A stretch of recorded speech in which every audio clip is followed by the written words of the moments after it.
Orelsan a sorti un album récemment et la dernière de l'album, c'est justement Orelsan qui parle aux jeunes.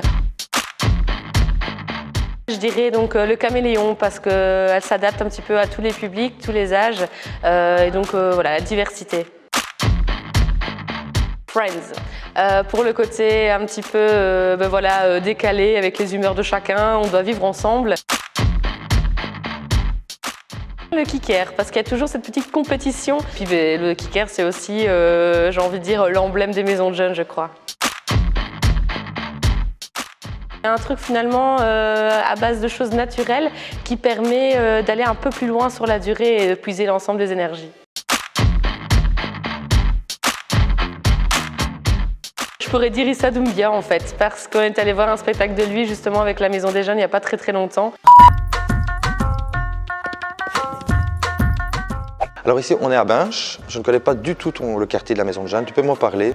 Ben en fait, donc, il y a 3 ans, on a déménagé. On était assez reculé en fait du centre-ville et on a eu l'opportunité d'intégrer donc ces locaux ici, donc une ancienne grange qui permettait du point de vue de l'espace d'accueillir pas mal d'activités et surtout d'être au centre en fait de toutes les écoles secondaires de la région. Et donc, on a eu un petit travail quand même à faire aussi en termes d'image des maisons de jeunes. Oui, il y a beaucoup de jeunes qui sont là, ils font du bruit parce qu'ils sont ensemble et heureux d'être ensemble, mais ils ne sont pas plus dangereux que des personnes plus âgées qui se réunissent quoi finalement. Alors, on va parler un petit peu des projets. Donc, je sais que tu as fait plein de projets.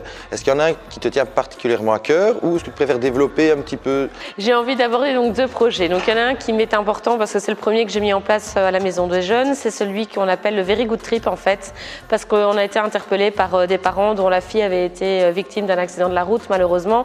Et c'est vrai qu'en y creusant un petit peu, on s'est dit mais en fait, il y a quelque chose à faire en termes de sensibilisation et de prise de conscience vis-à-vis des jeunes. Donc on a mis ça en place, on a fait des petits ateliers, on a rencontré des parents d'enfants victimes de la route et de par quelque chose de ludique, on a essayé de faire prendre conscience de ces risques-là auprès des jeunes. Donc maintenant on va arriver à la 4e édition cet automne. Maintenant on a un beau projet qui est porté par les jeunes ici, donc un projet hip-hop qui s'appelle donc l'Urban Fest. Si je dois retenir un projet pour la SBL, je prendrai celui-là parce qu'il parle vraiment beaucoup aux jeunes. Alors on parle beaucoup de cracks en maison de jeunes, de former des cracks, des citoyens responsables, actifs, critiques et solidaires.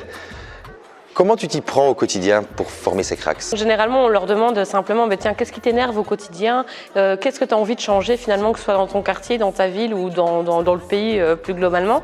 Et là, on essaie en fait de les sensibiliser en disant tu sais, finalement, toi aussi, tu as un pouvoir de changement, toi aussi, tu peux être acteur de ce changement que tu as envie. Et c'est par tout ça qu'on arrive finalement à mettre en place des cracks en gardant leur motivation sans sortir parfois tout ce terme dans lequel on se perd aussi, quoi. Coupé.